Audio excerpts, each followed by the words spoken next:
வணக்கம் நேயர்களே. விடியலேவா நிகழ்ச்சியின் சிறப்பு விருந்தினருக்கான நேரம் இது. இன்றைய சிறப்பு விருந்தினர் ஆதித்தமிழர் பேரவையின் நிறுவன தலைவர் திரு அதியமான். இன்று அம்பேத்கர் அவர்களின் பிறந்த நாள். இந்த நாளில் அம்பேத்கர் அவர்கள் தமிழக மக்களுக்கும் சரி, ஆதித்தமிழர் பழங்குடியினர் தாழ்த்தப்பட்டோர் அவர்களுக்கான மேம்பாடுக்காக அவர் செய்த பணிகள், இந்திய அரசியலமைப்புக்கு அவருடைய பங்களிப்பு எவ்வளோ முக்கியத்துவம் வாய்ந்ததுன்னு பல விஷயங்களை இன்னைக்கு நாம் இவர்கிட்ட கேட்டு தெரிஞ்சுக்கலாம். வணக்கம் சார். வணக்கம். ஆதி தமிழர் பேரவையின் நிறுவன தலைவராக முதல்ல எங்கள் நிகழ்ச்சிக்கு உங்களை நாங்கள் வரவேற்கிறோம் சார். இன்று அம்பேத்கர் அவருடைய பிறந்த நாள். இன்னைக்கு அம்பேத்கர் அப்படின்ற அந்த பெயர் அவர் மறைந்தாலும் இவ்வளவு காலங்கள் இன்னும் மக்கள் மத்தியில் இருக்குது. அதுலேயும் தமிழகத்தை பொறுத்த வரைக்கும் அவர் நீங்கா இணைந்தவர் அப்படின்னு தான் நம்ம சொல்லணும். இன்னைக்கு தாழ்த்தப்பட்டவர், பழங்குடியினர், இந்த மக்களோட மேம்பாடு, அவர்களுக்கான ஒரு வாழ்வாதாரம், சிறப்பு அப்படின்னு வரும்போது இவரை தவிர்த்து நம்ம வேற எதையுமே யோசிக்க முடியாது. இந்தியாவை பொறுத்த வரைக்குமே அரசியலமைப்பிலேயே ஒரு இன்று வரை நாம் கடைபிடித்து கொண்டிருக்கும் சட்டம் அவர் உருவாக்கியது அப்படின்னு நம்ம சொல்லணும். அவருடைய பிறந்த நாளில் அவருடைய சிறப்புகள், அவருடைய ஆளுமை திறன், மக்கள் நலன் சார்ந்த அவருடைய பணிகள், இதையெல்லாம் நம்ம இன்னைக்கு நினைவு கூற வேண்டிய ஒரு கட்டாயத்தில் இருக்கும். அடுத்த தலைமுறையினருக்கு அவருடைய பங்களிப்பை பற்றி இன்னைக்கு நம்ம சொல்ல வேண்டிய ரொம்ப அவசியமானது. ஆதி தமிழர் பேரவையோட தலைவர் அப்படிங்கிற முறையில் அம்பேத்கர் அவர்களை பற்றின உங்களுடைய பார்வைகள் என்ன? இதிலிருந்து நம்ம நிகழ்ச்சியை தொடங்கலாம். வணக்கங்க. அம்பேத்கர் அவர்கள் இல்லாமல் இந்தியாவையே நினைத்து பார்க்க முடியாது. அவர் வெறுமனே அரசியல் சட்டத்தை தலைவராக இருந்து அந்த வரைவு குழுவிலே தலைவராக இருந்து செயல்பட்டது மட்டுமல்லாமல் அதற்கு முன்பே இந்தியாவுக்கு அவர் ஆற்றிய பணிகளை நிச்சயமாக இப்போது இருக்கிற ஒடுக்கப்பட்ட மக்களும் சரி, பிற்படுத்தப்பட்ட மக்களும் சரி நிச்சயமாக மறந்துவிட முடியாது. அவரை வெறுமனே ஒடுக்கப்பட்ட பட்டியலின தலைவராக சித்தரிப்பதை ஏற்றுக்கொள்ள முடியாது. ஒட்டுமொத்த பிற்படுத்தப்பட்ட பட்டியலின மலை சாதி மக்கள் அத்துணை பேருக்குமே அவர் இன்றைக்கு ஒரு தத்துவம் மட்டுமில்லாமல் ஒரு தலைவராகவும் அவர் இருக்கிறார். அவர் மிகப்பெரிய ஆளுமை என்று எதை சொல்கிறோம் என்று சொன்னால், அவர் சட்டம் வடிவமைத்தது மட்டுமில்லாமல் சித்தாந்தங்கள், அவர் வகுத்தளித்த சித்தாந்தங்கள், அவர் எழுதிய புத்தகங்கள், எனக்கு தெரிந்து இந்தியாவில் அவருக்கு இணையாக சிந்தித்தவர் இருக்கிறார்களா என்று எனக்கு தெரியவில்லை. அவர் எழுதிய புத்தகங்கள் அளவுக்கு இன்றைக்கு வரையும் யாரும் எழுதியதாக எனக்கு நினைவில்லை. அந்த அளவுக்கு மிகப்பெரிய ஆளுமை என்கிற அவரை நாங்கள் புரட்சி தலைவர் என்று சொல்கிறோம். வட மாநிலங்களே பாபா சாஹேப் என்றவர்களை சொல்கிறார்கள். புரட்சி என்ற சொல் ஏதோ வன்முறை என்கிற அடிப்படையிலே அது இல்லை. கருத்து ரீதியிலே அவர் மிகப்பெரிய புரட்சியை இந்தியாவிலே விதைத்திருக்கிறார் என்பதற்காக அவரை புரட்சி தலைவர் என்று நாங்கள் அழைத்து கொண்டிருக்கிறோம். அவரை பொறுத்தளவு தமிழ்நாட்டிலும் மிகப்பெரிய தாக்கம் ஏற்பட்டிருக்கிறது. இந்திய அளவிலே அவர் வரைவு சட்டம் எழுதுவதற்கு முன்பாகவே இடைக்கால வைஸ்ராயினுடைய அரசாங்கத்திலே அவர் 4 ஆண்டுகள் அமைச்சராக இருந்திருக்கிறார். தொழிலாளர் நல அமைச்சராக அவர் இருந்திருக்கிறார். அந்த 4 ஆண்டுகளிலே அவர் இந்த தொழிலாளர் நல சட்டங்கள் போன்றவைகளை எல்லாம் மிகப்பெரிய அளவிலே அடித்தளமிட்டு அவர் சென்றிருக்கிறார். இன்றைக்கு எல்லோரும் சொல்கிறோம் 8 மணி நேர வேலை என்று உலகளவிலே ஒரு புரட்சி நடந்ததுன்னு சொல்கிறார்கள். ஆனால் இந்தியாவை பொறுத்தளவு அந்த 8 மணி நேர வேலை என்பதை உறுதியாக்கியவர், சட்டப்படி உறுதி செய்தவர் புரட்சியாளர் அம்பேத்கர். அது மட்டுமல்ல, பெண்களுக்கான உண்மையிலே அவர் பெண்களுக்கான ஒரு தலைவர் என்று கூட நான் சொல்வேன். ஏன் என்று சொன்னால், பெண்களுக்கு சொத்துரிமையில் பங்கு வேண்டும் என்று அன்றைக்கு சொன்னார். அதே போல ஒரு கணவன் கைவிட்டு போன பிறகு மீண்டும் மறுமணம் செய்து கொள்வதற்கான வாய்ப்பும் பெண்களுக்கு அவர் உருவாக்கினார். அது மட்டுமல்ல, ஒரு காலத்திலே யாரை வேண்டுமானாலும் திருமணம் செய்து கொள்ளலாம் என்கிற நிலை கிடையாது. அதற்கான சட்டத்தையும் அவர்தான் கொண்டு வந்தார். அது மட்டுமல்ல, குறைந்தபட்சம் தத்தெடுப்பதற்கு கூட சாதி குறுக்கிட்டது. அப்பொழுது அவர் அதை நீக்கி யாரும் யாரையும் தத்தெடுக்கலாம் என்கிற அந்த சட்டத்தை அவர் வரையறை செய்கிறார். இதிலே மிக குறிப்பாக ஒன்று, பெண்களுக்கு சொத்திலே உரிமை என்கிற அந்த செய்தி வரும்போது தான் அங்கே இருந்த கொஞ்சம் பழமைவாதிகள் அதை எதிர்த்தார்கள். அதை ஒட்டித்தான் அவர் அந்த இந்து சட்ட சீர்திருத்தத்திலே தான் அவர் பதவி விலகி கூட போனாருங்க. ஆனால் இவ்வளவு பெரிய ஆளுமை ஆகிய இருக்கக்கூடிய அம்பேத்கர் அவர்களை வெறுமனே தாழ்த்தப்பட்டவர்களுடைய தலைவர் என்றோ அல்லது இந்திய அரசியல் சட்டத்தினுடைய தலைவர் என்றோ நாம் குறுக்கி விட்டால் நிச்சயமாக அவருக்கு நாம் துரோகம் செய்ததாகத்தான் அடையாளம். அது மட்டுமல்ல, அவரை பொறுத்தளவு இந்தியாவிலே இருக்கிற ஒவ்வொரு சிக்கலுக்கும் பிரச்சனைக்கும் அவர் தீர்வு வழங்கியிருக்கிறார். அவர் எழுதிய நூல்கள் ஏறத்தாழ தமிழிலே இன்றைக்கு 37 தொகுதிகள் வந்திருக்கின்றன. முதலில் ஆங்கிலத்திலே வந்தது, ஏறத்தாழ அனைத்து மொழிகளிலும் இன்றைக்கு வந்திருக்கின்றது. மரியாதைக்குரிய பிரதமர், முன்னாள் பிரதமர் விபி சிங் காலத்திலே தான் அவருடைய நூற்றாண்டு விழாவும் வந்தது. அந்த நூற்றாண்டு விழா 1991 மிகப்பெரிய எழுச்சியை இங்கே இருக்கிற ஒடுக்கப்பட்ட மக்கள் மத்தியில் எழுந்தது. அது ஒரு தலித் எழுச்சி என்று கூட சொல்லலாம். அந்த 91 அந்த ஆண்டு, அந்த எழுச்சியின் அடிப்படையில் தான் ஒட்டுமொத்த இந்தியாவிலே இருக்கிற பட்டியலின மக்கள் மிகப்பெரிய எழுச்சியை பெற்றார்கள். ஆக அவருடைய ஆளுமை என்பது வெறுமனே அவர் எழுதிய புத்தகங்கள் மட்டுமல்ல, அவருக்கு இணையான தலைவர்களே கூட இல்லை என்று சொல்லலாம். குறிப்பாக ஒன்றை நான் சொல்ல விரும்புகிறேன். ஒரு காலகட்டத்தில் அவர் ஒரு சவாலை கூட விட்டார். என்ன சவால் என்று சொன்னால், என்னிடத்தில் 20,000 புத்தகங்களை நான் வைத்திருக்கிறேன் என்னுடைய நூல் நிலையத்திலே. அவருடைய சொந்த நூல் நிலையம், அவர் வீட்டிலே இருக்கிற நூல் நிலையம், ராஜ்கிரகா என்று சொல்லக்கூடிய மும்பையிலே இருக்கிற அவராக கட்டிய அந்த வீடு. அதற்கு இணையாக இங்கே இருக்கிற தலைவர்கள், அப்பொழுது காங்கிரஸ் கட்சி, யாராவது இடத்துல இருக்கிறதா என்று ஒரு சவால் விட்டார். அப்படி இருந்தால் நான் ஒட்டுமொத்த அரசியலிருந்து விலகி விடுகிறேன் என்று சொன்னார். எல்லோரும் அலறி அடித்து கொண்டு தேடினார்கள். எத்தனை புத்தகம், மிகப்பெரிய தத்துவ மேதை என்று சொல்லக்கூடிய மரியாதைக்குரிய ராதாகிருஷ்ணன் அவர்கள், அவர் வீட்டில் வெறும் 2000 புத்தகங்கள் மட்டுமே இருந்தது. அதுக்கு மேல் படிப்பாளிகள் யாருமே கிடையாது இந்தியாவில். ஆக ஒரு சேலஞ்சு என்று சொல்லக்கூடிய ஆளுமை என்பது புரட்சியாளர் அம்பேத்கருடைய ஆளுமை. அவரை பற்றி இன்றைக்கு பல பேர் வெறுமனே படங்கள் வைத்து அதை மாலையிட்டு அதோடு முடித்து கொள்ளலாம் என்று பல பேர் நினைத்து கொண்டிருக்கிறார்கள். இன்றைக்கு பிறந்த நாள் என்று சொன்னாலும் அவருக்கு மாலை போட்டு அதோடு முடித்து கொள்ளலாம் என்பது உண்மையிலே அவரை மதிப்பதாகாது. உண்மையிலே அவரை மதிக்க வேண்டும் என்று சொன்னால் அவர் என்ன சொன்னார், அவருடைய தத்துவம் என்ன, தாழ்த்தப்பட்ட மக்கள் எப்படி தலை நிமிர்ந்து நிற்க வேண்டும், எப்படி சுயமரியாதையோடு இருக்க வேண்டும் என்பதையெல்லாம் மிக விளக்கமாக விரிவாக எழுதி வைத்திருக்கிறார். இப்பொழுது இருக்கிற இளைஞர்கள் தயவு செய்து அவருடைய நூல்களை கொஞ்சம் புரட்டி பாருங்கள் என்பதைத்தான் நான் சொல்ல விரும்புகிறேன். நிச்சயமா சார், இதை கண்டிப்பா இன்றைக்கு இருக்கிற தலைமுறைக்கு நம்ம சொல்லியே ஆகணும். அவருடைய பங்களிப்பு அப்படின்னு பார்க்கும்போது பல நிலைகள்ல இருக்கு. நீங்க சொன்ன மாதிரி ஏதோ ஒரு 2 விஷயத்துல அவரை நம்ம பிரிச்சு பேசிட முடியாது. அப்படின்னாலும் கல்வி இன்னைக்கு நம்ம எல்லாரும் வலியுறுத்தும், அனைவருக்கும் கல்வி அப்படிங்கிறது நம்ம உரிமை அப்படின்னு சொல்றோம். இன்னைக்கு பல ஒரு காலகட்டத்துல மருத்துவம் மாதிரியான ஒரு படிப்பெல்லாம் ஒரு சாரார் ஒரு சமூகத்துக்கு அப்படின்னு ஒரு இருந்த நிலை இருந்து அதை மாறி போகிற ஒரு நிலையில இன்னைக்கு மீண்டும் அப்படிப்பட்ட ஒரு நிலை வந்துடுமோன்ற ஒரு அச்சமான ஒரு சூழல்ல இருக்கும்போது கல்வி அதோட முக்கியத்துவம் எல்லோருக்குமான ஒரு விஷயம்னு வரும்போது அம்பேத்கர் அவர்களுடைய அணுகுமுறை எப்படியா இருந்துச்சு? கல்வி என்பதுதான் இந்த ஒடுக்கப்பட்ட மக்களை அந்த அடிமை தலையிலிருந்து விடுவிக்கும் என்பது அவருடைய கருத்து. கல்வி என்பது அனைவருக்கும் கிடைக்க வேண்டும் என்றும் அவர் விரும்பினார். ஒரு காலத்தில் சமஸ்கிருதம் படித்தால் மட்டும்தான் மருத்துவக் கல்லூரியிலே சேர வேண்டும் என்கிற சூழலெல்லாம் இருந்தது.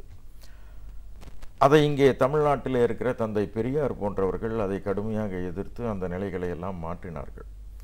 கல்வி என்கிற அந்த சூழலில் அவர் தான் படித்த கல்வியின் காரணமாக எப்படி இந்த மக்களுக்கு ஒரு வழிகாட்டுதல் கொடுக்க முடியும் என்று அவர் நினைத்தாரோ, அதே போல ஒட்டுமொத்த இந்தியாவில் இருக்கிற அன்றைய காலகட்டத்தில் குறைந்த அளவு எண்ணிக்கையில் பட்டியலின மக்கள் இருந்தார்கள். அவர்களெல்லாம் கல்வி கற்க முடியாது. பொதுவான பள்ளிக்கூடங்கள் கூட கிடையாது. கல்வி என்கிறது ஆங்கிலேயர்கள் வந்த பிறகு அவர்கள் அந்த கிறிஸ்துவத்தை பரப்புகிற அதே நேரத்தில் கல்வி, மருத்துவம் அனைத்தும் அவர்கள் கொடுத்தார்கள். அந்த கல்விதான் இந்த மக்களுக்கு இயல்பாக கிடைத்தது. அவர் அந்த அடிப்படையிலே தான் கல்வி கற்ற மேதை இந்தியாவில் இருக்கிற எதையும் அந்த பழமைவாதங்களை அவர் ஏற்றுக்கொள்ளவில்லை. பழமைவாதங்களை ஏற்றுக்கொள்ளாததோடு மட்டுமல்ல, அந்த புராணங்கள், இதிகாசங்கள் அத்துணையும் அவர் தோண்டி துருவி அத்தனையும் படித்தார். இன்னும் சொல்லப்போனால் அவருக்கு அந்த வடமொழியான சமஸ்கிருதத்தை படிப்பதற்கு உனக்கு தகுதியில்லை, நீ படிக்கக்கூடாது என்று அதை கற்பிப்பதற்கு கூட அங்கே இருக்கிற ஆதிக்க சாதியினர் மறுத்தார்கள். ஆனால் இவர் முயற்சி செய்து அந்த சமஸ்கிருதத்தை படித்து அதன் பிறகு அதிலே இருக்கிற புராணங்கள், இதிகாசங்களை எல்லாம் ஒவ்வொன்றாக வெளியே கொண்டு வந்து அதை பற்றி பல செய்திகளை இந்த மக்களுக்கு அவர் சொன்னார்.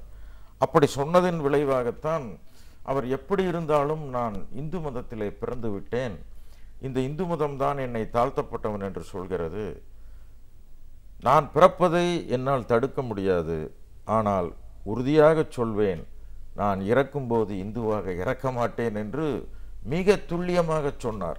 1935 அவர் இந்த சபதத்தை ஏற்றார். ஆனால் அவர் மதம் மாறுகிற ஒரு சூழல், புத்த மதத்துக்கு அவர் மாறினார். 1956 தான் அவர் மாறினார். ஆனால் அதற்கான முயற்சியை எடுத்து அவர் போட்ட சபதத்தில் அவர் வெற்றி பெற்றார். அவர் இன்னும் இந்த மக்கள், கல்வி கற்ற மக்கள், நிறைய கல்வி கிடைக்க வேண்டும் என்று அவர் விரும்பினார். கொஞ்சம் பேருக்கு கிடைத்தது.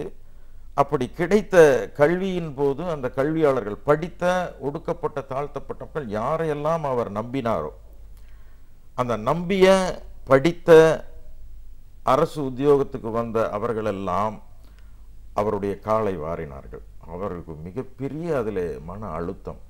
படித்து இவர்களை நம்பி இத்தனை நாம் செய்தோமே, இவர்கள் நம் பின்னால் வரவில்லையே, இந்த மக்களுக்கு உழைக்கவில்லை என்று மிகப்பெரிய மனதளவிலே நொந்தார். அப்பொழுதுதான் அவர் சொல்கிறார், நான் இந்த தேரை, இவர்கள் முன்னேற்றம் என்கிற தேரை ஒரு அளவுக்கு கொண்டு வந்து நான் நிறுத்திவிட்டேன். எனக்கு பின்னாலே வருகிறவர்கள் தேரை முன்னுக்கு கொண்டு செல்லாவிட்டாலும் பரவாயில்லை, அங்கேயே விட்டு விடுங்கள், தயவு செய்து அதை பின்னோக்கி இழுத்து விடாதீர்கள் என்று அவர் யாரை பார்த்து சொன்னார் என்று சொன்னால், புத்தாம்புதுவில் இருக்கிற மக்களை பார்த்து சொல்லவில்லை.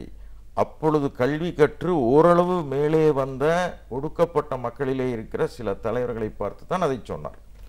ஆக படித்து வேலைக்கு வந்த ஒடுக்கப்பட்ட மக்களிலே இருக்கிறவர்கள் தன்னுடைய சமுதாயத்தை திரும்பி பார்க்காமல் தன்னுடைய பங்களிப்பு இந்த சமுதாயத்துக்கு இருக்க வேண்டும் என்கிற மனநிலையிலிருந்து மாறி ஏறத்தாழ எல்லோரும் சுயநலவாதிகளாக மாறிவிட்டார்கள் என்பது புரட்சியாளர் அம்பேத்கருடைய கருத்து.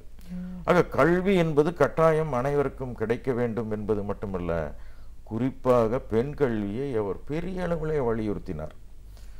ஒரு ஆண் கற்றால் அது அவனோடு முடிந்துவிடும், ஆனால் ஒரு பெண் கல்வி என்பது ஒட்டுமொத்த குடும்பத்திற்கும் அது பயன்படும். ஆக பெண் கல்வி என்பதை மிக அழுத்தம் திருத்தமாக அவர் வலியுறுத்தினார். ஆக கல்வி என்பது ஒரு மனிதனை பெரிய அளவிலே மானமுள்ளவனாக மாற்றுகிறது, அவனை விடுதலை சார்ந்த சமுதாயமாக மாற்றுவதற்கு உதவுகிறது.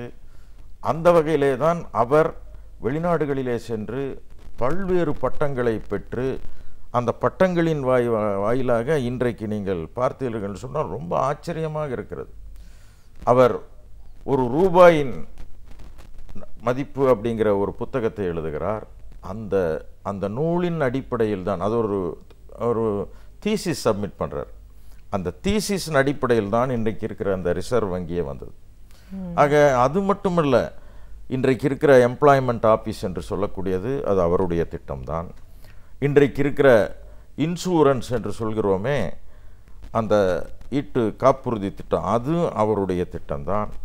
இன்னும் சொல்லப்போனால் இந்த கல்வியின் அடிப்படையிலே தொடர்ந்து இந்த தொழிலாளர் சம்பந்தமாக வரும் பொழுது நிறைய வேலைகள் அவர்கள் செய்கிறார். பார்த்திங்கன்னா இன்றைக்கு இருக்கிற அத்துணை அடிப்படையான அரசுகள் மேற்கொண்டிருக்கிற விஷயங்கள் அத்துணையும் புரட்சியாளர் அம்பேத்கர் அன்றைக்கு வகுத்து கொடுத்த அந்த அடிப்படையில் தான் அத்தனையும் அமர்ந்திருக்கிறது. அவர் கல்விக்கு மிக மிக முக்கியத்துவம் வாய்ந்த ஒரு கொடுத்தார். ஆதி தமிழர் பேரவையின் நிறுவன தலைவர் அப்படிங்கிற முறையில் இப்படி ஒரு அமைப்பு உருவாக்கணும் அப்படின்ற ஒரு எண்ணம் உங்களுக்கு எப்படி ஏற்பட்டுச்சு? இதன் நோக்கம் என்ன? பொதுவாக நான் தந்தை பெரியாரனுடைய அந்த வழியில் வந்தவன். ஆனாலும் எல்லோரும் பொதுவாக வந்து பொதுவான பிரச்சனைகளை பேசிக்கொண்டே போய் கொண்டிருந்தார்கள். ஆனால் நான் பிறந்த அந்த அருந்ததியர் சமுதாயத்தில் என்னுடைய மக்கள் மிகவும் இழிவாக கருதப்படுகிற மலமள்ளும் தொழிலிலே இருந்து கொண்டிருக்கிறார்கள், செருப்பு தைத்து கொண்டிருக்கிறார்கள், பண்ணையிலே கூலி வேலை பார்த்து கொண்டிருக்கிறார்கள். ஆக இதை குறிப்பிட்டு இதற்கான ஒரு முயற்சி, அவர்களை அங்கிருந்து விடுவிப்பதற்கான முயற்சியை யாரும் எடுத்ததாக தெரியவில்லை. புத்தாம் பொதுவிலே தலித் மக்கள் உயர வேண்டும் என்று அனைவரும் பேசினார்களே தவிர இந்த குறிப்பிட்ட இந்த பிரச்சனைகளிலிருந்து இவர்களை விடுவிப்பதற்கு எந்த ஒரு முயற்சியும் யாரும் எடுக்காத போதுதான் நான் ஆதித்தமிழர் பேரவை என்கிற இந்த அமைப்பை 1994 நான் தொடங்கினேன். அதற்கு மிகப்பெரிய ஆரம்பத்திலே கொஞ்சம் எதிர்ப்புகள் இருந்த போதிலும் கூட பிறகு அதை புரிந்து கொண்ட மக்கள் மிகப்பெரிய ஆதரவை வழங்கினார்கள்.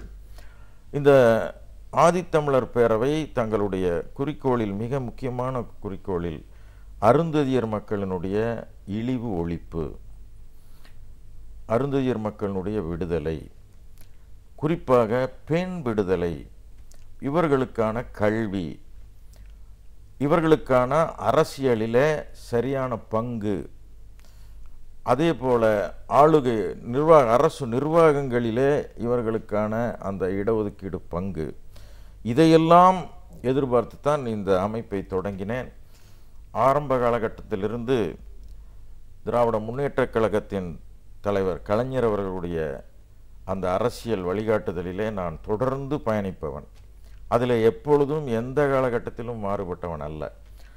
அந்த வகையிலே தான் 89 காலகட்டத்தில் தொடங்கி அதற்கு பிறகு தொடர்ந்து வருகின்ற பொழுது கலைஞர் அவர்களிடம் இந்த மக்களுக்கு ஒரு விடுதலை வேண்டும், இவர்களுக்கு தனியான ஒரு சிறப்பு திட்டம் வேண்டும் என்று நான் தொடர்ந்து வலியுறுத்தினேன். தனி இடஒதுக்கீடு வேண்டும் என்று தமிழ்நாட்டில் ஏறத்தாழ ஒரு 40க்கும் மேற்பட்ட மாநாடுகளை நடத்தியிருக்கிறோம், பல்வேறு போராட்டங்களை நடத்தியிருக்கிறோம். இதையெல்லாம் தெரிந்து கொண்ட கலைஞர் அவர்கள் ஒரு முறை அவரை சந்தித்து நான் பேசினேன். தேர்தல் சமயத்தில் அந்த தேர்தல் உறுதிமொழிகள் தயாரித்து கொண்டிருந்தார்கள் இதே அறிவாலயத்தில். அப்பொழுது நான் சென்று அவரை சந்தித்து உங்களுக்கு என்ன வேண்டும் என்று கேட்டார். நான் ஒரே ஒரு செய்தியை சொன்னேன். நீங்கள் முதலமைச்சராக இருக்கும் பொழுது மனிதனை வைத்து மனிதனை இழுக்கிற கைரிக்ஸாவை ஒழித்தீர்கள். மனிதனை வைத்து மனிதனை இழுக்கிற கைரிக்ஸா அது அவமானம் அல்லது கேவலம் என்று சொல்லி, அது தன்மானத்துக்கு எதிரானது என்று சொல்லி 1000 சைக்கிள் ரிக்ஷாக்களை உங்கள் ஆட்சி காலத்தில் வழங்கினீர்கள். ஆனால் தமிழ்நாட்டில் ஆயிரக்கணக்கான பெண்கள் உட்பட அத்துணை அருந்ததியர் மக்களும் கையால் மலத்தை அள்ளி அது தோளிலே சுமந்து சென்று கொண்டிருக்கிறார்கள்.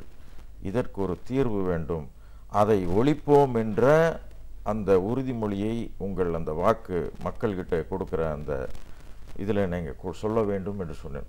ஒரு நிமிடம் கூட அவர் தாமதிக்கவில்லை. உடனடியாக அந்த வாக்குறுதியை அவர் அந்த மக்களுக்கு அளிக்கிற அந்த தேர்தல் வாக்குறுதியில் உடனடியாக அதை சேர்த்தார். இது திமுகவினுடைய கொள்கை என்று அறிவித்து எனக்கு மிகப்பெரிய மகிழ்ச்சி அன்றைக்கு.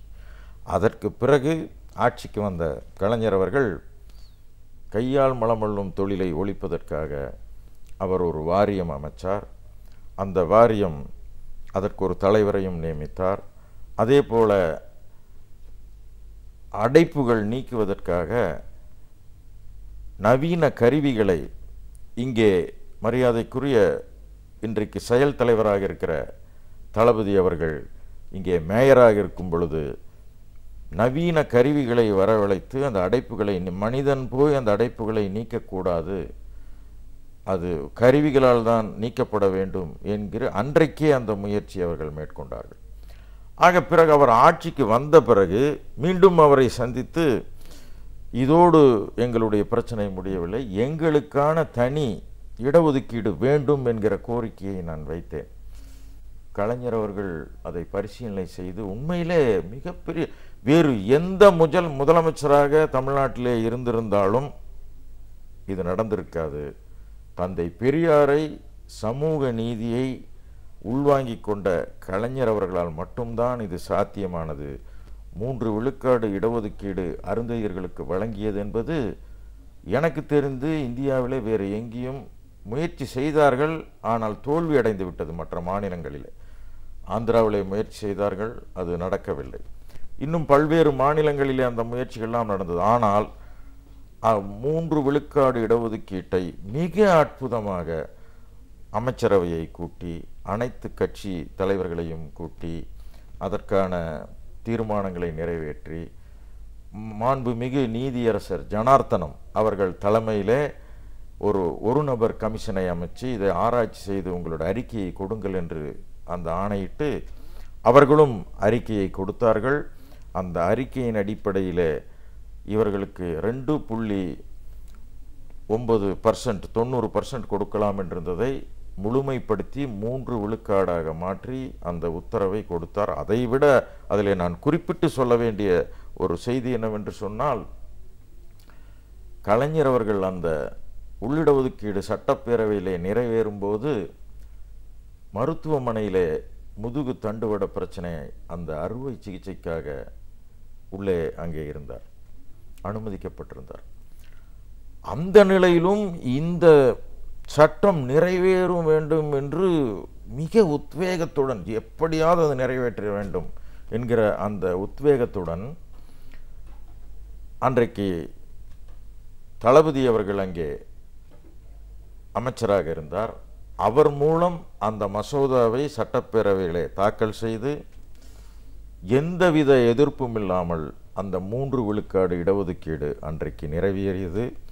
உண்மையிலே சொல்கிறேன், அருந்ததிய மக்கள் என்று சொன்னால் நன்றியுடையவர்களாக இருப்பார்களேயானால் அது கலைஞருக்கும் திராவிட முன்னேற்றக் கழகத்துக்கும் அந்த நன்றியை தெரிவிக்க வேண்டும். அதோடு இது ஏன் அதை சொல்கிறேன் என்று சொன்னால், ஒரு காலத்தில் மருத்துவர்களாக எளிதிலே வந்துவிட முடியாது அருந்ததியர்கள், பொறியாளர்களாக வந்துவிட முடியாது, நீதிபதிகளாக வர முடியாது. இந்த சட்டம் வந்த பிறகு ஆண்டுதோறும் 80 மருத்துவர்கள் இன்றைக்கு வந்து கொண்டிருக்கிறார்கள், ஆயிரக்கணக்கிலே பொறியாளர்கள் வந்து கொண்டிருக்கிறார்கள். அதைவிட நீதிபதி, மேஜிஸ்ட்ரேட் இன்றைக்கு இந்த உள்ளிடஒதுக்கீடினுடைய அடிப்படையில் இன்றைக்கு அமர்ந்து அங்கே நீதி வழங்கி கொண்டிருக்கிறார்கள் என்று சொன்னால் அது கலைஞருக்கு இந்த மக்கள் மிகப்பெரிய அளவிலே நன்றி கடமைப்பட்டிருக்கிறார்கள் என்று நான் நிச்சயமாக கருதுகிறேன். சமூக நீதி என்பது, அல்லது அம்பேத்கர் நினைத்த அந்த சமூக நீதி என்பதை கலைஞர் அவர்கள்தான் நடைமுறைப்படுத்தி கொண்டிருந்தார். இன்றைக்கு அதை தொடர்ந்து செயல் தலைவர்கள் அதை நோக்கி முன்னேறி கொண்டிருக்கிறார். அம்பேத்கர் அவருடைய பிறந்த நாளில் அவர் மக்களுக்காக செய்த பணிகள், இந்தியா முழுமைக்குமான அவருடைய பங்களிப்பு, அவருடைய ஆளுமை திறன், அருந்ததியினர் அமைப்பு அப்படின்ற ஒன்று உருவான விதம், திமுக ஆட்சி காலத்தில் எந்த அளவுக்கு அவர்களுக்கான நலத்திட்டங்களில் தலைவர் அவர்கள் உறுதியோடு செஞ்சு கொடுத்துருக்காரு. இன்றைய சூழல் எப்படி இருக்குது, இதில் ஒரு மாற்றம் தேவைன்னும் போது கல்வியிலையும் சரி அம்பேத்கரை பற்றின ஒரு புரிதல் இளைஞர்கள் மத்தியில் தேவை அப்படின்னு உங்களோட கருத்துக்களை எங்களோட நீங்கள் பகிர்ந்ததுக்கு நன்றி. நன்றி.